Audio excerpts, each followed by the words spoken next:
Love this podcast? Support it and sponsor today. Simply head to ozcastnetwork.com for details.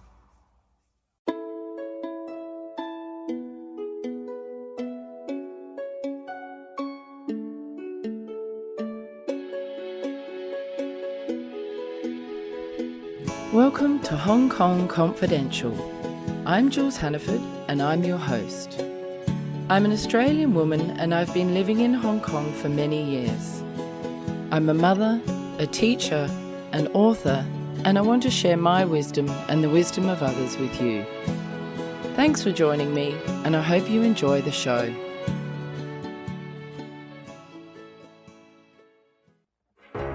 You meet someone online and there's this instant connection.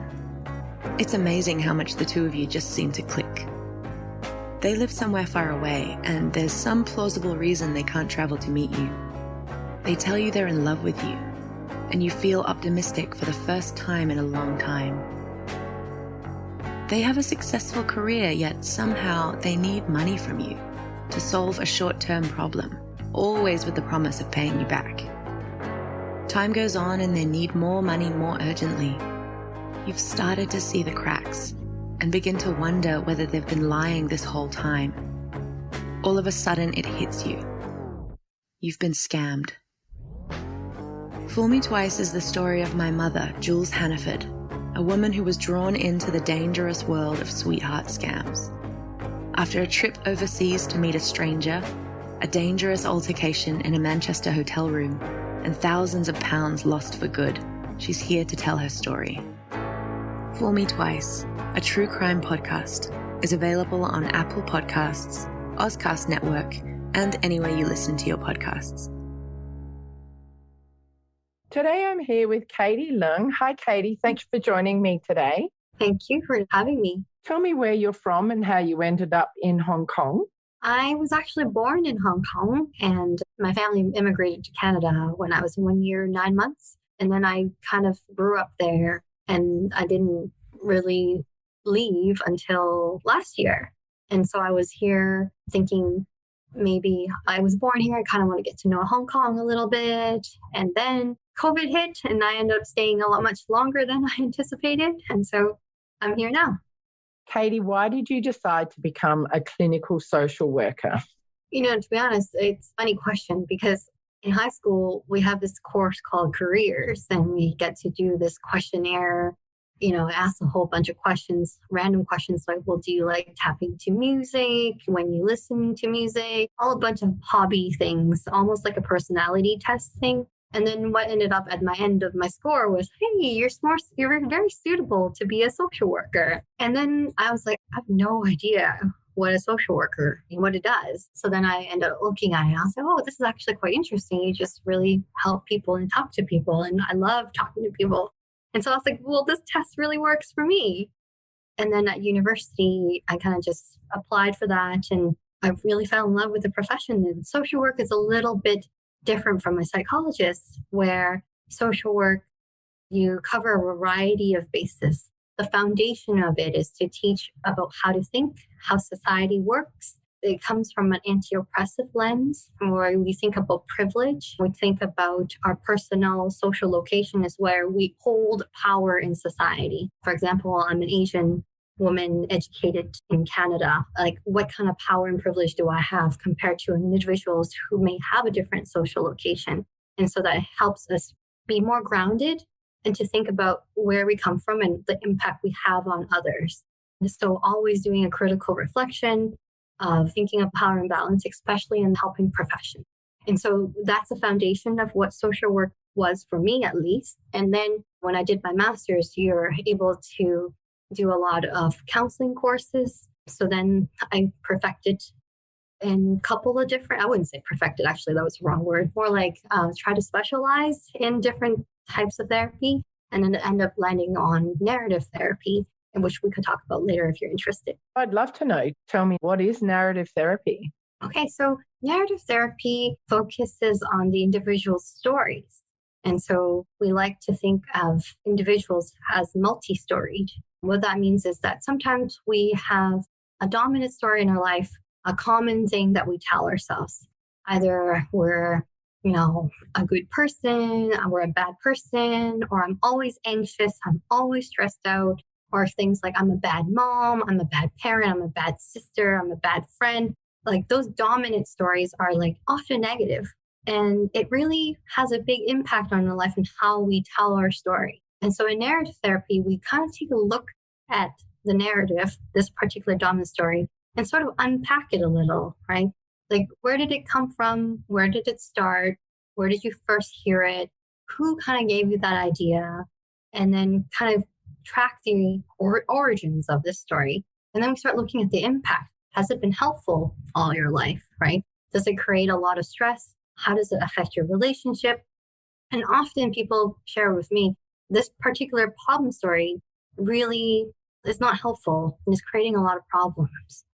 And so then we start looking at the multiple stories. I'll ask questions like, well, has there been a time in your life where this particular problem story wasn't so big? And then we start asking like, well, when was it not so big? Well, so some people say, well, maybe when I was playing hockey, right? This fear of people looking at me, I'm like totally zoned out. And so we start talking about this story about the sport. Was it about the sport bringing the sense of confidence, the sense of camaraderie, and all those things? And lots of other stories starts popping up. And then it's like, okay, well then as we're talking about these stories and confidence and those things, what happened to the problem story? It's like, well then the problem story kind of became a little bit smaller. And so then how can we foster our energy on some of these preferred stories, the things that actually are more positive, that we're more drawn into, and then we focus more on that. And we bring in supports, that reminders that we want to focus on some of these positive stories rather than spend our energy on the negative stories. Is there a way to reframe the negative story as well? Like, do you work on actually reframing so people think of it in a different way? Or is that sort of very difficult to do? We like to call it, name it. Mm-hmm. I work with kids as well, and they're very, very creative. And so an example of a problem story was they were being bullied, this particular 12-year-old, say, okay? He was being bullied and he was actually quite physically assaulted because of the bully, and he was not very happy, lots of anger and all those things. And as we were processing the problem story, a lot of anger came out. And then I asked him questions like, well, what do you think this anger represents? And then he said, well, it represents that I really don't want the bullies to bully me, right? It's like, well, was there a time where you resisted from that? And he's like, yeah, actually at gym class, I was able to beat this person in sports or whatever, and I felt really good. So, okay, well then what kind of helped you, right, at that moment to beat this individual and not to let the bully affect you? He's like, well, it's champ, right? And it's like champ, like what is champ? So champ is an energy that makes me feel like I want to win, right? I was like, okay, well, does champ have to stay in the gym classroom or can it follow? He's like, you know what? I think I can put it in my backpack, right? And then so we created this artwork that represented champ. It's a narrative that they came up with to reframe that. And so they have it in their notebook saying, you know what? Champ's with me and I can take this energy with me and changing my narrative that way. Oh, how fantastic. I love that. That is a really cool idea. Katie, tell me what some of the key areas you specialize in and who are your main clients? When I was in Toronto, prior to coming here, I spent about 8.5 years focusing on working with children, especially deaf children, deaf and hard of hearing children. So bulk of my experience has been working with children with developmental disabilities, developmental delays, language delays, children with autism spectrum disorder. And so that was my experience. And I love working with kids. I love working with kids with exceptionalities. They're very creative, right? And so from the example I just gave you, you can see that how kids can be very imaginative and very playful. And they love to use art and symbolism and drama and role play because they're quite resilient when they want to be, when they have the skills to be, okay? Especially when they actually come into the therapy room, it's because they want to be there. So then they're ready to work. And they've typically got a lot of creative thinking as well, haven't they? Which is really cool. Mm-hmm. And so a narrative is very abstract. We talk about visual things, right? We've externalized the problem. How does the problem affect you? We talk about where does the problem sit on your body, right? On your shoulder, on your hand, on your nose, right? When it's sitting on your nose, well, what can you do? Well, like, just flick it, right? And he's like, well, and how does that feel to flick nervousness? So it's like, it feels good, right? So I love working with kids in that way, and they're very vibrant. But since being in Hong Kong, I've sort of broadened my clientele, and actually I work 50-50 with adults and families. So I do individually work with children, but a lot of the children work involves the family. And so I do see individual clients, and some of the things that we talk about just now about narrative therapy, we use the same techniques and skills and talking about the stories and narrative with the adults as well, and then also with the families. Do you also work with LGBTQ teens? Yes, actually quite. If I take a look at it, I would be right now, a third of my caseload has an identity with an LGBTQ plus community. Some are transition, some are non-binary, and not only teens, but adults as well. So because now it's a bit mixed. And so, yes, I do.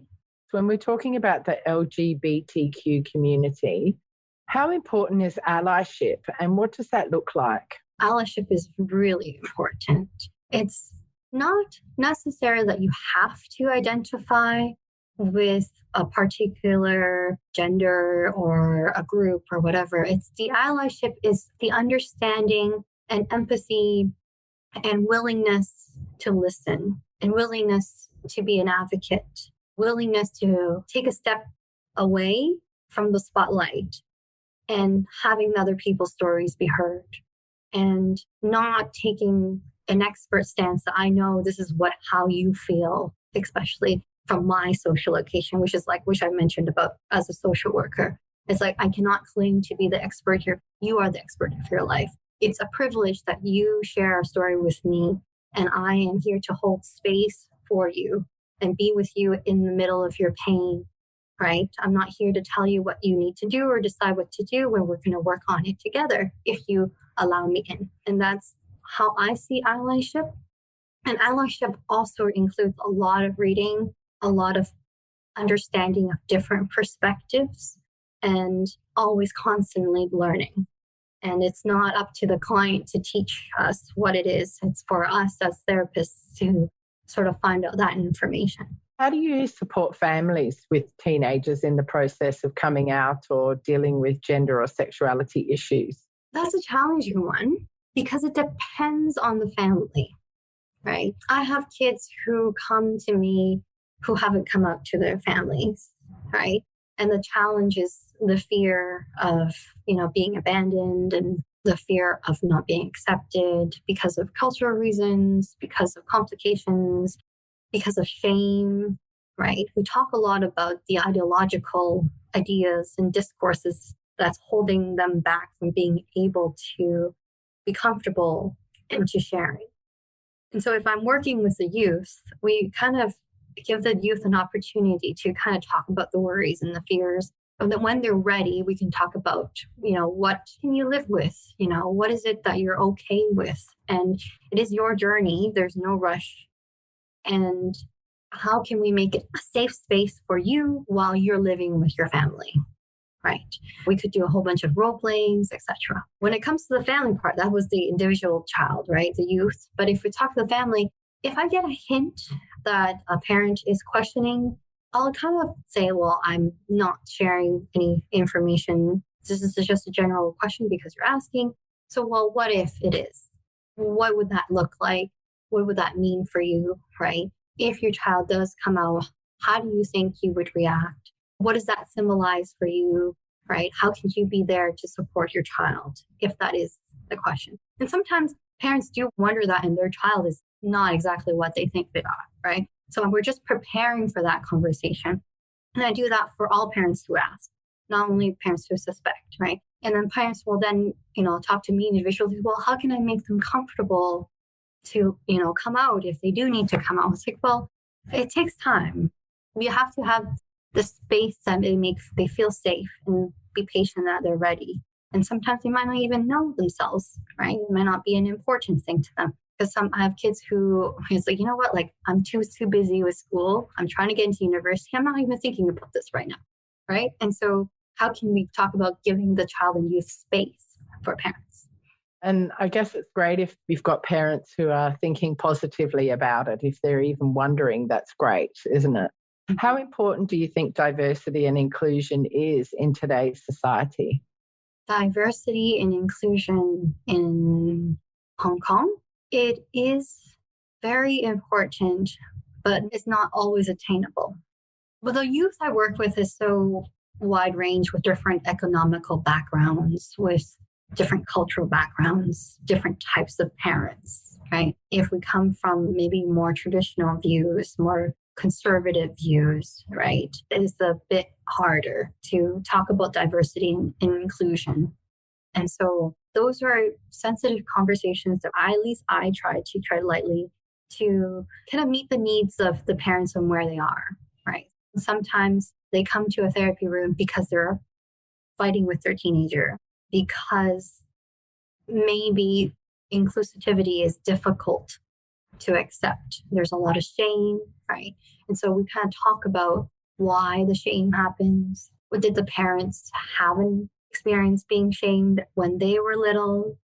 Teenagers always think parents are mean, they're old, and they think differently from us. But a lot of parents come from a spot of concern, right? I don't want my child to be this way. I don't want them to be excluded. I don't want this for them, right? So all the I don't want. But more, it's the flip side of, you know what, if I could accept my child for this way, I'm the first person who can include them in society. So it's a different perspective. We can figure out what is it you don't want? What are you trying to protect? Where are your values, right? So then how else can you show your values to your child instead of being influenced by worry, influenced by shame? How can we introduce the idea of inclusiveness and diversity and accepting individuals as who they are in the conversation? Yeah, that sounds brilliant. And it can be a slow process, but we have to kind of model that behavior as well. And yeah, I just wish that we could get people to understand how important it is. But I guess, as you say, you've got to tread carefully and take your time. And what would you say to someone who believes that we can choose our sexuality or our gender, that it's a choice? I would ask the question, tell me more about that. I'd like to know more what they mean by that. Where'd you come from? Like, why did you have that statement? Because it's not really my place to say or not say or have an opinion about that, right? Because I focus on the narratives. Like, I want to hear your story. Like, I want to help grow your story. And because I find value in individual stories. And then I could ask, well, how can I help? Right? How can I help share your story? In a narrative training I did once, and it's called collective practice. In narrative therapy, we like to share the stories. And so one of the things that I'm thinking of doing actually in the upcoming year is to collect the stories of individuals and youth. You know, I want a youth to write a story to another youth of their experience. And so that I collect it in a book and people can read it, right? So, 17-year-old youth to another 17-year-old youth throwing these things. Well, this is what's happened to me. And, it's going to be a slow process, but, you could get through it and all those things, right? And often, I actually did that one time with another girl. Well, she read a couple pages when I was in Toronto. And she read a couple of pages. She said to me, Katie, I really just don't feel it right now. Like, this is not me, right? And then after a couple of sessions, I bring the same art, like same writings to you. And they were like, you know what, I actually feel more resonated with what people said now. Can I write my own type of thing? And so we can see the progress of where people are in terms of their narrative. I love that. That is such a great idea. And storytelling is really the cornerstone of society, isn't it? It's something that every culture and tradition has. So it's a great idea to use those stories to make people feel like they have a sense of belonging. Mm-hmm. Right. And a sense of purpose, right? That they can make an impact on individuals. That's beautiful. What sort of work do you do with hearing impaired children? Hearing impaired can also be called as deaf and hard of hearing. In Canada, hearing impaired is a medical term. It is a sort of like diagnosis you get from the doctor. But individuals who identify or non-identify themselves I call themselves deaf or hard of hearing. And people who consider themselves deaf have a culture of themselves. They have a history. They are very proud of their cultures. And often they may choose sign language as a choice. It would be similar to children who are hearing. But specifically, when I was in Toronto, it was a non-for-profit organization that the government fund to specifically help this population where the service is for free. And so deaf and hard of hearing children with any level of hearing loss are able to receive counseling support. A lot of it is parent support as well. A lot of children who come through our doors also have a late language acquisition where language wasn't acquired from 0 to 5. Because the deaf and hard of hearing and the technology that's available these days is quite controversial in a sense where hearing parents would want their children to be hearing, which is very typical of hearing families. So if there's an opportunity for their child to get their hearing quote unquote fixed, so if they get an implant or whatever, or hearing aids, why wouldn't they do that, right? But the flip side of that is talking about the quality of language and the language acquisition, right? And so a lot of the times, not every child is qualified for an implant, depending on the type of ear canal that they have. If they're born, they're a good match for the cochlear implant. There are successful candidates who have their implants working really well, but it's also a small percentage of that. And so with that being said, I guess it's a little bit long and complicated, but the medical profession, at least from my understanding in Canada, would discourage families from teaching them sign language because they have some sort of research that indicates it impedes the learning and growth of speech. Quote unquote, deaf children, if they learn sign, they'll be lazy and they don't want to learn how to speak and etc. and all those things. But like when we mentioned about the success rate, we're not really sure. There's not enough evidence to show that that is absolutely true. But what we do know is there's a high percentage of children, even with the cochlear implant, don't reach the language acquisition milestones. But we do know in child development that language is acquired from 0 to 5, 0 to 4, depending on the individual. And so if this window passes off and you start trying to learn speech, but it really isn't working, and then at 5 years old, you start learning sign language, even though at 5 you're still capable of learning, but you've sort of had that window close in terms of being able to acquire those foundational language, which then causes a language delay, which then causes an impact on academics and etc. So it's a big controversial debate, which I empathize with either side of the family. My main concern would be if you have a plan, stick with it. But if it doesn't work, you need to be more open-minded in trying other methods within the window. Because if you miss the window, it could cause a lot of effects for your child developmentally. Yeah, that's very interesting. I hadn't thought of that, but it does make sense. It really does. Are you fluent in sign language? I've been signing for my 11th year now. What? Why did you decide to learn it, or when did you learn it? To be completely honest, growing up in an Asian family, you have to get into university. So one of the things that Asian parents say to you is you got to do extracurriculars, you got to stand out from your other class, which is quite a lot of pressure, to be honest. And so one of the things I was like, you know what should I do? I was like, I could go learn sign language. Sure. Some people do sports and I'm not really good at that. So I'll go learn the language. And I took it when I was 16. And then I fell in love with the language because it's so much fun. And then when I got into university, they offered sign language. It's like, oh, great. I'm going to get really high scores because I already know it. So that's amazing. Do you use it with your clients? If they're deaf, yes. I wouldn't say I'm completely fluent. Deaf individuals who grow up with sign language would say to me, you're pretty lousy. And they're very blunt, and I was like, I know. If a client comes to me and they say, you know what, your signs are really no good, I want an interpreter, I'll be happy to pay for an interpreter to provide the service, ASL English interpreter. But I have recently, actually since I've moved to Hong Kong, I've had a couple of people on my caseload who are deaf who find my signing acceptable, which is quite nice. Yeah, that's good, isn't it? And you're only going to get better, aren't you, as you, I hope so, as you keep working with them. Yeah. Why did you decide to specialise in working with deaf or hard of hearing children? It just became an interest. Well, when my social work, there's a mandatory practicum you have to do. And I was like, you know what? I'm just going to try it since I know the language. So I applied for a practicum where I work specifically with deaf adults. And oh gosh, it was like the most scariest thing ever. It's like going in to walk in an agency that don't speak your language at all, that you only know ABCs. Especially back then, my signs were much worse than now. And so it was really something that got me out of my comfort zone. But the more I learned about the community, the more I loved about it. It's a very visual language. It's a beautiful language. There's so much more, so a lot of spatial things and appreciation of eye contact, appreciation of facial expression, being very genuine with your language. Because when we speak, we can be dynamic with our voices, but when you're using sign language, it's all in your face.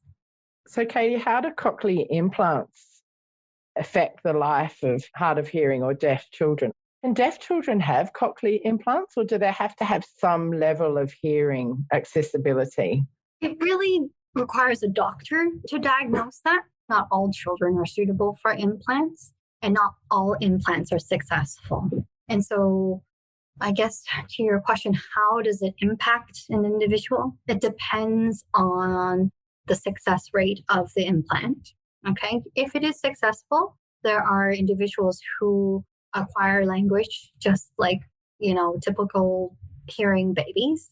However, I do find that the voice, the sound of the voice of the individuals with the implant will be different than typical children. And because of the difference, okay, there's a chance of those children being bullied, and there's just a bit of higher risk. However, with a lot of support and guidance and education on inclusive and diversity and kind of supporting each other with different abilities and exceptionalities, I think children, at least in Canada, have a bit more of an advantage, because you really do need the adults to set a stage for these kids with exceptionalities.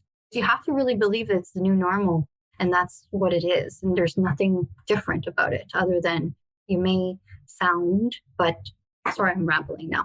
No, I agree with you. And I think it's important also that there's more role models in the media and things like that. Like, I don't know if you're aware, but in this season of The Bachelor, they've got a hearing impaired or hard of hearing or deaf girl who has a cochlear implant. And it's great to see her on the show. They've never had somebody with this kind of issue before, if that's the right way to word it. Yeah, it's like a representation, right? Yeah, and it's great. It's really good to see her there, and she's awesome and being treated just like all the rest of the girls, which is great to see. And we need more of that modelling in the real world. Now I've let the whole world know I watch The Bachelor. But never mind. But yeah, it's good to see. And I remember an actress called Marlee Matlin as well. She was a deaf actress or actor. It's a job, not a gender. And she was amazing. And she was one of the first people to be in the mainstream media who had hearing difficulties. So, well, she was actually, I think, fully deaf, but we need more of that. One thing I want to say to that is that it's important to have representation. It's also important to have different types of representation. So there are people with cochlear implants who don't sign at all, right? There are people who do both. There are people who sign and have hearing aids. It's sort of like the LGBTQ community in a sense, where there's so much variety. It's really hard to say, okay, well, you have cochlear implants, so you must know how to sign, or you're deaf, you must have an implant. So we have to be careful of some of our assumptions, right? So just because we might see one example on TV, it might not be the whole situation. Absolutely. Thank you for pointing that out. That is absolutely right. So we need more representation of all different kinds of people. Yeah, for sure. Yeah. And also be careful of the judgment that might be placed in some of the questions that could be asked, right? So it's like, oh, you're deaf, so do you sign, right? So when an individual gets that question, you may come from a genuine point where, oh, that's so exciting, you probably know this. but it could be interpreted as, well, is that an expectation, right? And for a person to, if they've grown up with knowing that you have to or you don't have to, that could have a big impact on it, right? Yeah, that's a good point. Yeah, thank you for pointing that out. Katie, do you work with hard of hearing students in schools at all, or do you support schools in Hong Kong? Not at the moment. I just got here December 20th with my anniversary here in Hong Kong. And then oh, wow, you are new. Welcome. COVID hit in January. Yeah. And so I wanted to, before deciding to moving, I had a connection with some of the deaf schools here and made some connections. But I haven't had the opportunity, alongside with setting up my actual business here, to make a living, to afford the rent. I haven't had the opportunity to do that. So I'm hoping that, this next coming year, I would be able to reach out to more schools. I'd be happy to consult with schools who have kids with hearing loss. Like, for example, before I came to Hong Kong, I do a lot of presentations at schools on how do you support a kid with a hearing loss. Like, one of the examples is, well, when you talk and write facing the chalkboard, right? If the child can lip read, a lot of children can't, but it helps with the facial expression to be able to guess/know what you're saying. And so you have to be mindful that your back is not facing them so that they can't actually see you, right? And some kids who have FM systems, and FM systems are like hearing aids, and then it's a mic the teacher holds, and so you're pretty much saying things like right into the mic. But imagine if you're a typical hearing individual, sometimes you can tune out the teacher, right? Yeah, I think the kids do that a lot. Right. But for a child with an FM system, that only the teacher can tune out, turn it off. The child can't. So you're listening to the teacher even if you want to tune out, and it can take away some agency. It can add some stress to the child and anxiety. That's such an interesting way of looking at it. I wouldn't have thought of it from that point of view, but it makes sense. And sometimes teachers forget to turn off when they're having a break or recess. And so they're talking about their dinner plans or their argument with their husbands. And I have kids telling me, well, I know Miss So-and-so tonight, she's having pizza for dinner because she forgot to turn it off again. How frustrating, right? That's brilliant. Oh my gosh. I'm sure opportunities will come up for you to support teachers in schools over the coming years as COVID lifts. Can you share a moving story of somebody who you've helped make a difference in their lives? Have you got any kind of impactful experience that's made a difference for you? There's quite a lot of stories, and I'm not saying it just to brag because I love telling stories. Which specific do you want? A child, an adult, teenager? I want a teenager or a child. Okay. Yeah. Okay. Well, I have a mother-daughter couple I'm working with.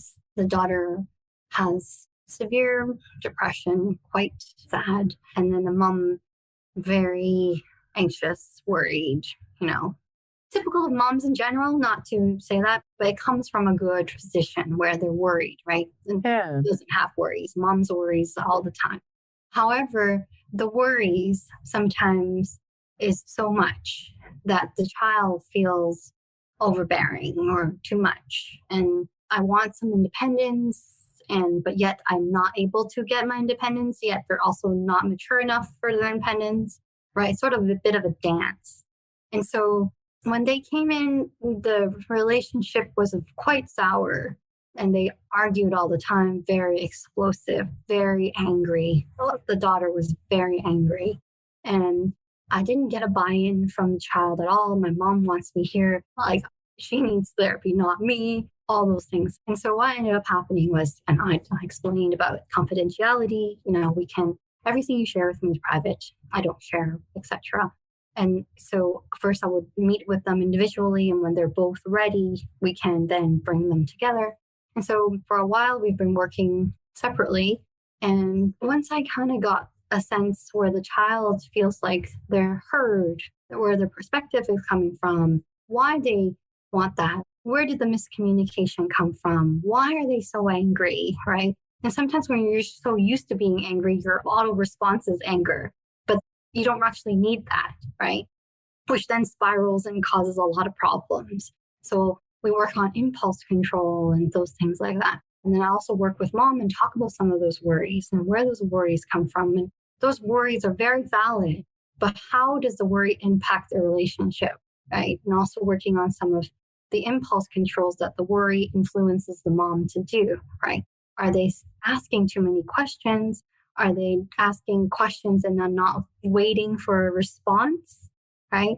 And does sometimes worry make you worry so much that you don't trust them at all, right? And so how can we regain that trust by working on worry and putting a pin on worry and saying, I'm going to hold on to this. I'm going to choose to trust and things like that. So a bit of a dance. And recently, and then I brought them together. And they're only willing to come back together if they both have seen some improvements. And so at that point, I was a bit nervous because I was still feeling there's still some issues, but they've both made some progress. I said, I think it's time to bring them together. But we set some ground rules. We have to be, in general, be respectful and those things. And talk to me directly, don't talk to each other. Having conversation turned out to be really lovely because we talked about feelings and listening. You want to share with your mom what are the top 2 things you want to share with your daughter. I want you to be able to share it. And then I want the other person to retell me what they said in their own words without judgment. And then there was a sort of a validating exercise, and they were able to do that. And then once they both heard and validated each other, there was some knots somehow got untangled, and they were able to, I think the feedback that night was they were able to have dinner together. The daughter actually came out to dinner and sat there for much longer than usual. Mom really appreciated that, right? Oh, that's nice. Mm-hmm. It must be nice to get that kind of great feedback after something like that. That's lovely. Yes. And I love family work. It's for those little moments of joy that comes from it. But you never know. The next day, they could have a big fight again, right? Yeah. But we celebrate those successes. Right? Yeah, absolutely. What do you think the greatest challenge is that you face in your role? Greatest challenge? I do get quite a bit of judgment sometimes. Well, I don't know. It's hard being Asian and people look at you and well, how old are you? And right, they're already judgmental. Like, do you have children? How do you know about this? And like they've already come in knowing, having that judgment stance, right? So the challenge would be for me is how do I remain neutral? How do I decenter myself from those comments targeted at me? And where is the worry coming from? I always have to think about, okay, the worry is coming from, am I legitimate? Do I know what I'm talking about? Can I relate? Can I validate the parents' feelings? Right? Those are some of the biggest challenges. Can I get the buy-in? All right. If I can't get the buy-in, I won't be able to, support them in doing some of the work. So one of the challenge would be that. Yeah, that makes sense. And what's one of the things that you love most about your work? The little surprises that comes out in conversations. And so I did art therapy with my colleague in Toronto prior to coming here. And a child struggling with ADHD didn't quite fit in. And so we created a group where they're able to do art activities that made them feel good. And one of the things that the little kid did was he took the glitter and threw it up in the sky and then got himself filled with glitter. And he says, I'm a star. I can shine. Oh, that's gorgeous. Mm-hmm. Oh, I love that. It was like, wow, it's amazing, like giving opportunities where areas where they can't, right? So taking them into a smaller group where they can build success, build confidence, and build love for themselves. And then they'd say things like that. I mean, of course, the aftermath of cleaning off the glitter was not fun. Yeah, fair enough. Yeah, it was one of those moments like, oh my. Oh, that's gorgeous. Like, yeah. Katie, how can my listeners find you if they'd like to meet with you as a social worker or find out more about the topics that we've talked about today? I'd be happy to connect with parents for consults if they have questions in terms of narrative therapy or working with children with hearing loss or adults with hearing loss or any kind of cochlear implanting. I would like to be able to contribute more to the deaf community because that's kind of really where my passion starts. And so if you Google me, you might, so my full name is Leung Pui-Yan Katie. And that's my legal name and where I'm registered. And so I'm a registered social worker in Canada, Ontario, and also in Hong Kong. And I'm also registered as Hong Kong Professional Counseling Association. And so you can find me there as well. And currently I work at 2 locations at the clinic, and one of them called Lifespan Counselling and the other one Clin Psych Services. If you Google them too, you'll be able to find me there. Fantastic. Thanks so much, Katie. I'll put those details in the show notes so that people can find the links and find you easily. Katie, thank you so much for meeting with me today. It was absolutely fascinating, and I'm really glad you're here in Hong Kong to be able to help young teenagers with their issues, because we need more people like you. So thank you so much for coming on the show. No, thank you. Thank you for giving me space to share my story. And I hope from this I'd be able to hear more stories and be able to be a part of individuals' lives in a positive way. Thank you so much.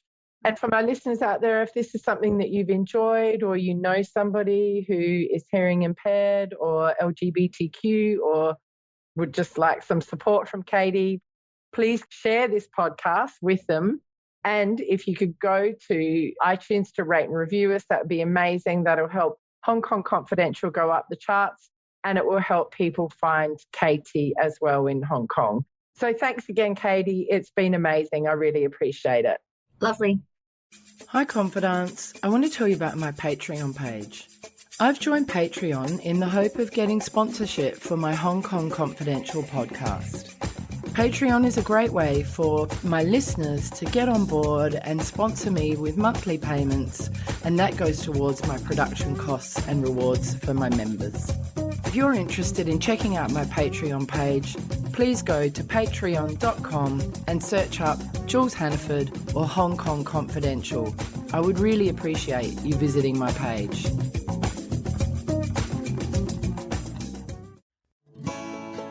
So that brings us to the end of another Hong Kong Confidential podcast. I'm Jules Hannaford. Thanks for joining me, and I hope you'll be with me again next week. If you enjoyed today's podcast, please can you go to iTunes to rate and review it. I would really appreciate your feedback. You can email me at jules@hongkongconfidential.net, and you can find me on Facebook and Instagram at Hong Kong Confidential. If you'd like to hit me up on Twitter, it's at Jules Hannaford. I would love to hear from you.